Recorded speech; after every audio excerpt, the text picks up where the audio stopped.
At sa pagpapatuloy ng mga balita sa Police News Network, isang dance fitness activity naman ang isinagawa ng mga miyembro ng PNP Dance Fitness Team.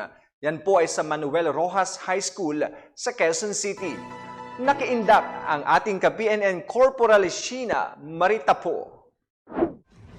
Muling pinaindak ng mga miyembro ng PNP Dance and Fitness Team ang mga mag-aaral at guro ng Manuel Rojas High School sa Diliman, Quezon City ngayong unang araw ng pasukan.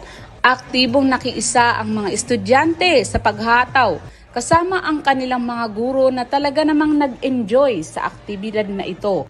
Sa lahat po ng kapulisan po ng Team Fitness po ng Camp Crame, maraming salamat sa inyong muli sa pagbibigay po ng kasiyahan, katuwaan at kasiglahan po na ibinigay nyo through your fitness dance. Salamat po sa lahat ng inyong ginawa. Talagang tunay nga po na hindi lang po kayo pang search for any drugs, no?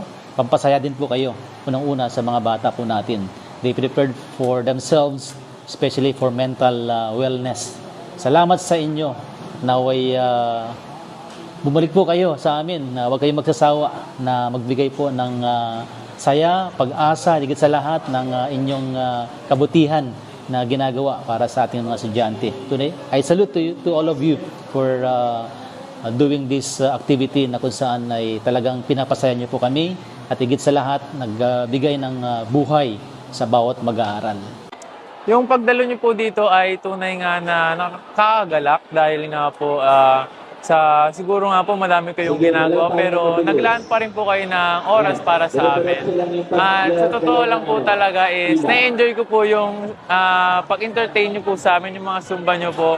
Ang galing niyo po talaga, like sobrang lambot ng katawan niyo, nakakatawa po talaga. So much entertainment po ang nadadala niyo sa amin.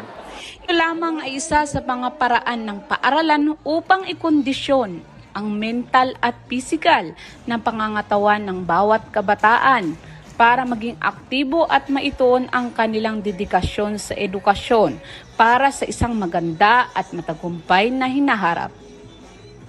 Ako po ang inyong Police News Network Correspondent, Police Corporal Sheena Maritapo, alagad ng batas, tagataguyod ng balitang pulis.